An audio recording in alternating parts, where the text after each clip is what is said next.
The views and opinions expressed on any program are those of the producers and/or the persons appearing on the program, and do not necessarily reflect the views and opinions of FRC Media, Bristol Community College, or the City of Fall River.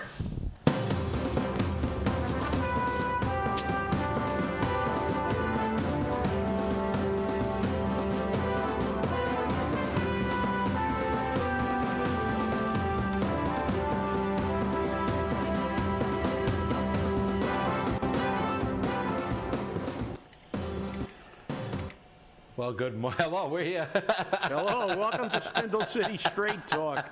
I'm Chip. I'm CJ. And it's Monday, and we're off again. Another week in Bizarro World. Yeah, well, Bizarro World is always a good place to be. I hope everyone had a happy Mother's Day yesterday. I made all my phone calls, and as I quoted myself, and I'll quote myself in the weekend flush, I got happy Mother's Day. Less this year than usual, which is kind of nice. I think maybe the people are starting to learn that, we're bringing them the truth. And, old biblical thing, the truth will set you free. So that's right. And I think right now we're at a point where we see how things get done in Fall River. And, I've been a great big supporter of Carlos Caesar and of the Flint Neighborhood Association for many years. I worked with them on obtaining many of the needs and services that they required. But again, for them to have a carnival at a city park, it required mayoral intervention. And I'm not saying this was a bad thing. I'm not saying this was a good thing. I'm saying that this is a crappy thing. It's a political thing. It is, and it should have never happened. Because the park board doesn't have the cahones to act appropriately, not capriciously, not arbitrarily, okay? They don't like it. And the only reason why they even considered reconsidering this permit was because the mayor stepped in. Now, when this carnival happened at Lafayette in prior years, they claimed there was significant damage. There is no evidence anywhere of any significant damage. There is no pictures, there's no claims, there's no records, nothing. Now, then Mayor William Flanagan allegedly took out a bond, and he did state that there was no significant damage. Carlos said he was never notified of any damage, and the amusement owner also said they were never told of any damages because they would have paid for those repairs. What was acknowledged by everybody was that there were a couple of tire marks in the grass from the trailers or the trucks that were parked there, and some traffic marks from tires across the grass, and that may have been damaged slightly. But you have to ask yourself, if that was the only problem, why are they making such a big deal out of it? And they used the line that the Great Feast of the Holy Ghost, which happens every year at Kennedy Park, shuts down streets, redirects traffic, causes public safety issues because ambulances, fire trucks, police cars all have to reroute to get around this fiasco of a mess. That they had to do that because a previous corporate council said, oh no, if we do it for one, we have to do it for all. Yeah, because you can't select one religion to support. But it doesn't mean you have to give them a permit for that. If you don't give it to one, you don't give it to any of them. And that's what you're doing. It's capricious and arbitrary. And I actually threatened them with an injunction to shut down the Great Feast of the Holy Ghost. And that idea is still in process by several other people who also feel the same way. Now, of course, this carnival is already starting to draw the ire of many community neighbors in that area, saying that, oh, all that noise, people have had accidents, children are dying. Well, the CPA has chosen to not help the Flint Neighborhood Association make or create a neighborhood center, a community center, which currently is pretty hardcore on getting money, and they can't get it to just get rid of the asbestos the city gave them. Okay, let's call it spade a spade. It's politics as usual. Yep. Politics on every level. This is what we have. This is the reality, and this is the reason that not only this city but this country is in an uproar with political candidates, and people are sick and tired of it. And I have to say, It's nice to see that the park board is learning from the city council, because I see a quote here from one of the board members: "Are we going to be bound by this decision?" From Astrabello, and quote, "I'd like a legal opinion on what could happen in the future if we allow this," unquote. Then it says, after a discussion, the commission voted unanimously to approve. So again, they talk about things and say how wrong this is, or they want information, and then they vote for the stuff without the information. So again, it proves one thing. You're on a park board, you get appointed by the mayor, and if the mayor sends you a letter, you do what he tells you. Otherwise, you're not on the park board anymore, and you can't walk around and say, "Look at me, I'm a park commissioner." Yeah. So, again, politics as usual, carnivals and stuff like that, as long as they remain safe and they're looked over. We need some halfway, we need some, in this city, we need a little positive thing. And if some people in the Flint can enjoy this, and a neighborhood association can generate money, well, okay. But let's keep everything in perspective, and not a political perspective, because you're going to worry about the Flint. Last night at the corner of County and Lafayette, some car smashed into another truck, I believe, and it was a police car. I don't know if the police car was chasing it. We'll get more details today. But it hit a parked car, put it up on the sidewalk, and there were all kinds of people and a police car and everything else around. So, things happen. So, a carnival in a park, and we've had this carnival before. It's not like we've never had a carnival. They had one last year. And to my knowledge, it did cause a little, traffic issue and stuff. I live in that area. And the fact is that, but, it was there, and we got through it. And in comparison to, as you said, CJ, the Holy Ghost Feast, which, throws basically the South Main Street area into total chaos with traffic patterns and blocked streets and everything else. This is fairly minuscule. The fact is, again, another example of politics. Pay attention, people. They don't do anything that's not political. Well, it's so true. And the thing is that the Holy Ghost Feast no longer is a religious ceremony. Very few areas in Fall River is it, and that's a sad thing to say. And I'm a Catholic, so if the bishop wants to come yell at me, I'll accept that, because it's a carnival. It's just another form of a carnival. The Holy Ghost Feast has food, booze, auctions, and music. I don't see a religious service going on. I don't see people on their knees praying, walking on their knees up Columbia Street during the processions. And, many people of the Azorean community have all turned around and said, it's not what it used to be. It's not what it's supposed to be. And, oh, by the way, there happens to be a separation of church and state in this country, or at least there's supposed to be. Right. And as you said, if you give it to one religion, theoretically, you have to give it to all religions. Right. And so what's going to happen if a Muslim group decides to have something in Kennedy Park? There's going to be outrage because of all the, right. the consternation now about people and people's prejudices against other religions. And, so it's it is a problem, because it is, in fact, whether it's evolved into being more of a carnival, but it still has the title Holy Ghost Feast, right. which is obviously religious. So there's a question about even whether it's appropriate for a city to even have anything that's tied to any religion on public land. I agree. But let's go on. I love this one. This one really made me laugh. Marc Dion's column, Dreaming of a Cushy DMC Director's Job. I'm telling you, Marc must really be listening to our show a lot lately, because he's absolutely right on this. And I'm just going to quickly hit some of the highlights. Position sought, Director of Community Maintenance. Current position, Director of Community Maintenance at Newsville, a small southeastern Massachusetts community that isn't on any maps, so don't try to find it or anything. Salary desired, at least $1 billion. Current salary, $1 gazillion. And don't call and check, because the person who signs my paycheck is like dead and stuff.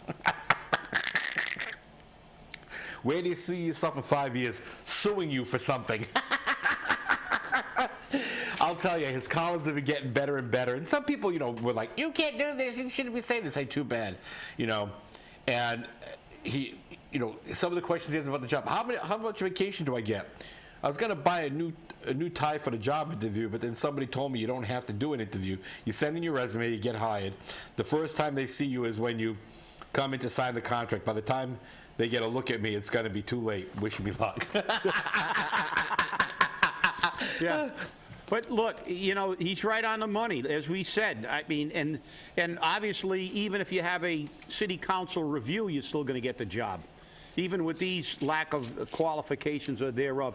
It's a great satirical poke at what happened. But again, we get into government. There is no accountability at all in government. It's all about politics. It's all about, everybody marching in lockstep and everybody creating the myth that, oh, this guy is the best qualified guy and he's this and he's that. And when you look closer, this is what we have to do. We have to look closely at everything on all levels, which segues into our next thing, I guess, huh? I guess so. Police fire hiring bill puts patronage before vets. Wow, this is one that hits really near and dear to home because the much maligned civil service system, it says from Mr. Beckworth, who's part of the Municipal Management Association, the MMA. That's not Miss Moxalot's either. That's right. The civil service system itself is old, outdated, and antiquated. It's a rigid system. Well, you know something? It is old, but let me give him a history lesson, Mr. Beckwith. Beckwith.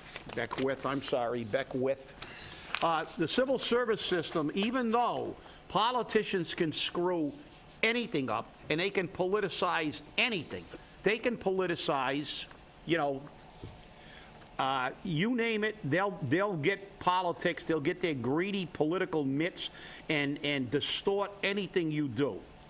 Civil service was created to remove politics from the hiring processes, to give examinations for jobs, to allow job security for people, and be able to pick from the top 3 candidates for any position. And it was created to actually ensure, especially in public safety, fire and police, that politics would not rear its ugly head in the realm of public safety. But the politicians over the years have created it and used it in just the opposite manner.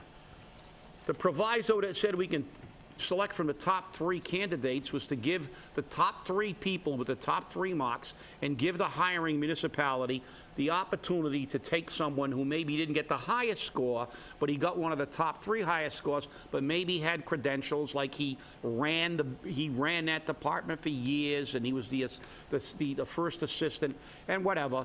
And it was to depoliticize it. But what did the politicians use it for? To pick their friends. One of the top 3 had to be the top campaign contributor. And this is what they did. And the thing they really hate about civil service, they really hate it, is that they say once somebody's in civil service, you can't get rid of them, which is an absolute untruth.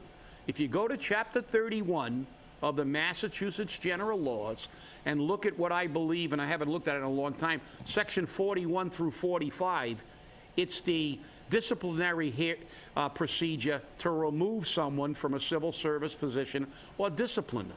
There's a mechanism there. But there's only one problem with that mechanism, and the politicians hate it.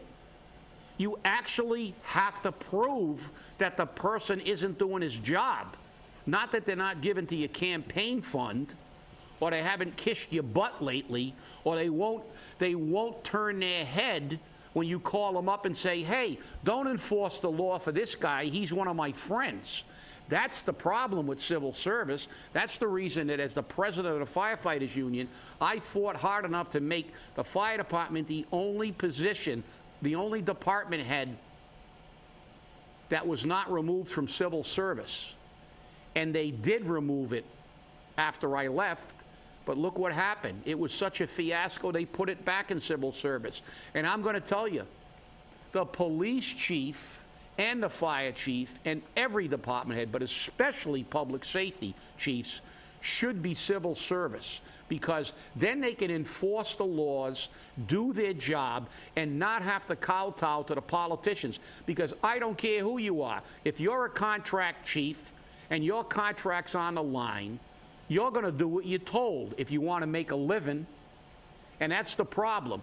Politicians love to control, and the greatest control they have is your job and your paycheck.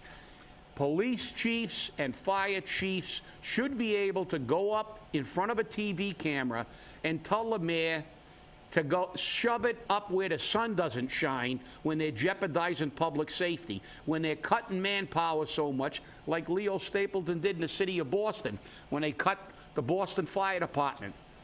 He called a press conference, and he told the citizens of Boston, the city of Boston Fire Department will no longer do interior fire attack until we get our manpower up to snuff. So basically what you do is put an X at every property there's a fire. We will protect it from spreading to other properties, but you can figure that the fire, the property where the fire originated is probably going to be a total loss, because we just don't have the manpower to do the job. And you know something? That should go for the police chief and the fire chief, and it actually should go for all the department heads. I remember years ago when Frank Manning from DPW used to go in front of the council and basically tell the truth, whether they liked it or not, because he didn't fear for his job. And that's when it began. The politicians said, hey, let's get rid of this shit civil service, because we can't get rid of this guy because he's actually doing his job, but he's not doing what's politically right. And, you know, I'm going to show you how little they care. Part of this bill is to remove veterans' preference. Veterans' preference. And by the way, for the record, the Massachusetts veterans' preference went all the way to the Supreme Court of the United States and was upheld by the Supreme Court of the United States. So the Mass Municipal Association and our governor, because they stuck it in a bill that's like a, you know, it's a bazillion pages long. 1,100 pages 1,100 pages, and they stuck this thing. They figured that nobody would pick it up. They want to get rid of veterans' preference. The young men and women who served our country, went to foreign lands and protected this nation and fought for this flag, no longer have a preference. Even though that preference was upheld by the Supreme Court of the United States. This is disgusting. It shows what cities and politicians will do. And believe me, I'm going to be watching every single one of our state representatives and our state senator.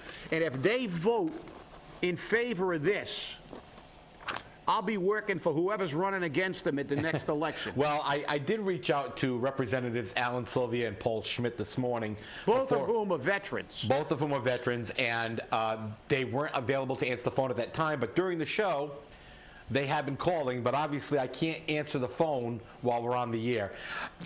My belief with Paul, and again, this is only my opinion, my belief with Paul is he would never support the removal of veterans' preference for anything. Paul has been a huge advocate for veterans in the area, in the state, and he takes great pride in the fact that he is a veteran.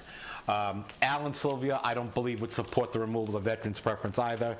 Again, he is a veteran, and we know that, you know, these guys have really done a lot for our veterans from all our campaigns, whether it be World War II, Vietnam, Korea, Gulf War, Iraq, all of them, and they bend over backwards to help these guys. So I gotta say that this obviously was something that was, you know, a trial to bamboozle the State House. But, and let's make this very clear, this was created by the governor, even though he's backing away from it now, on behalf of the mayors and town administrators from across the Commonwealth. So your elected mayors, your appointed or contracted town administrators, your selectmen, your aldermen, your city councilors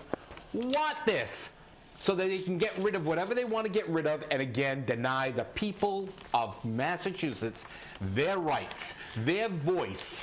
And I said it in the weekend flush, and I'll say it again. It's time to send them all back to civics class. Oh, wait, we can't. We don't teach civics anymore. Yeah, that's right. We don't teach civics anymore, so God forbid. And even if they did in Fall River, they wouldn't learn because we don't have enough money. Okay? A promise, 3%. Promise to meet net school spending, we're going to be 3% under. You know what?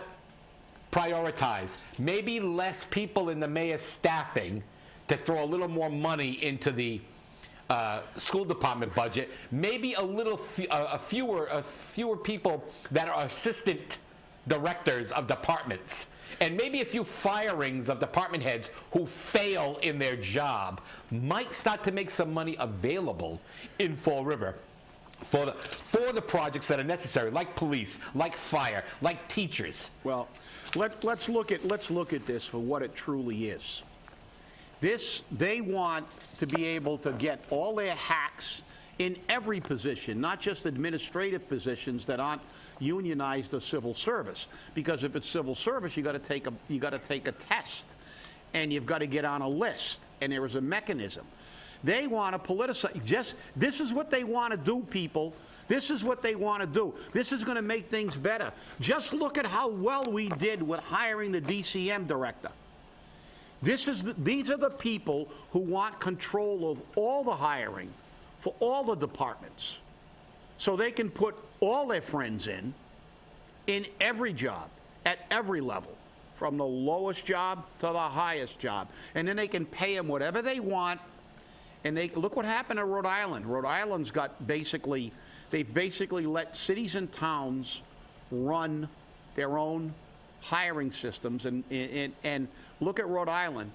Rhode Island had one of the worst pension systems in the world. It was costing them billions of dollars because people were being able to get off the job and get tons of money like they'd worked forever.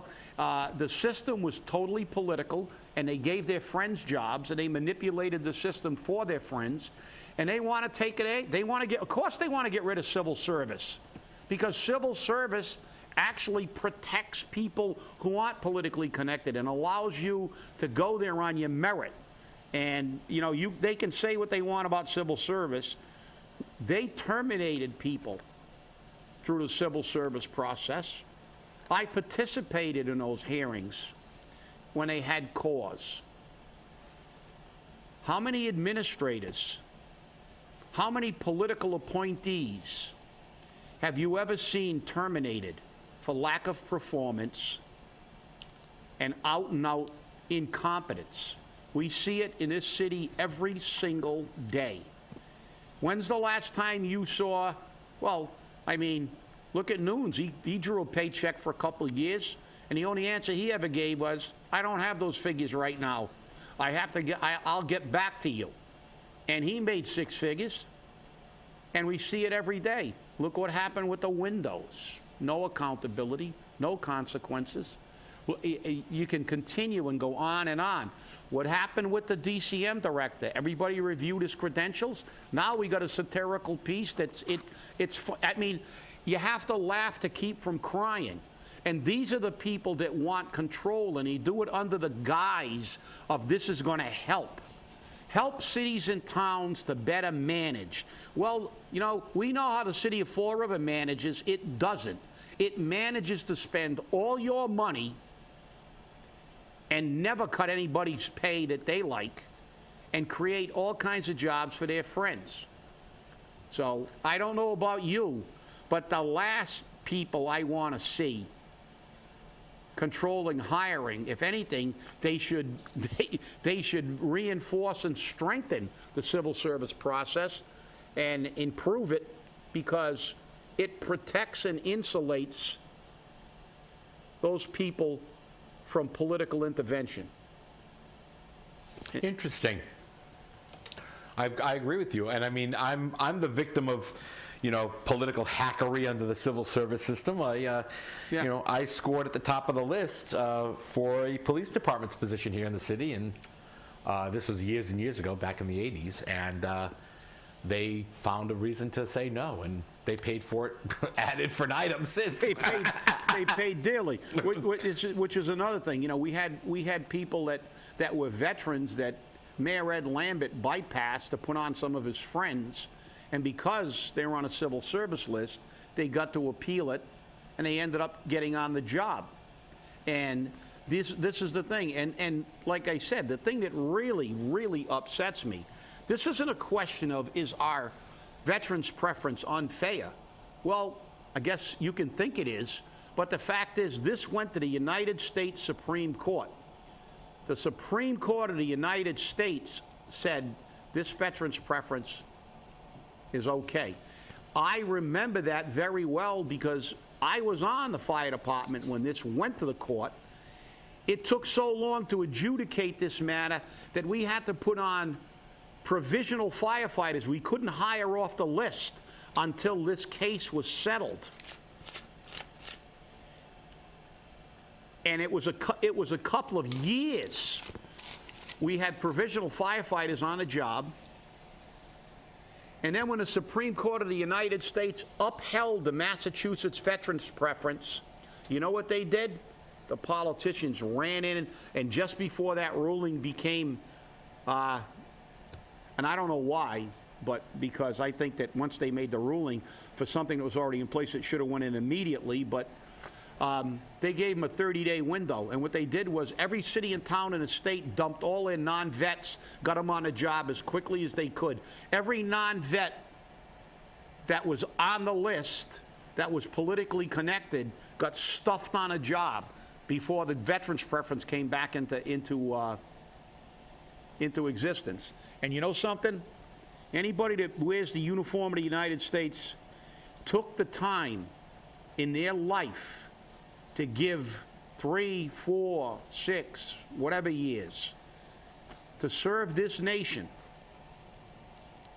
and be in a position where they could be sent to a foreign land where they may not come back. If you don't think those people deserve a preference, well, you and I have a severe disagreement, because while they were over there protecting our country, not having Thanksgiving dinner with their parents and their wives and their children, the non-vets were in college getting an education. So when they come out, they're going to take a test, and they might beat that guy by a point or two. So you know something?